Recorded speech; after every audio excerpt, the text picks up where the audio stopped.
जमीयत उलमाए इस्लाम JUI के सरबराह मौलाना फजलुर रहमान का कहना है कि हमने पहले कहा था कि पाकिस्तान तहरीक इंसाफ PTI के पास बैरूनी एजेंडा है। PTI हुकूमत के खात्मे पर मोमबत्ती माफिया और इसराइल रो रहा है। मौलाना फजलुर रहमान का कहना था कि हमने PTI के खिलाफ कलमाए हक बंद किया।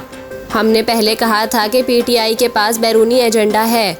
हमने तहरीक इंसाफ का एजेंडा पाश कर दिया है। मौलाना फजलुर रहमान का कहना था कि PTI हुकूमत के खात्मे पर मोमबत्ती माफिया और इसराइल रो रहा है।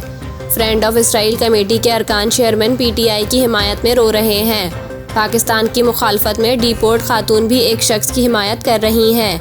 सरबराह JUI का कहना था कि हमने बिला वजह चेयरमैन PTI के खिलाफ बातें नहीं की।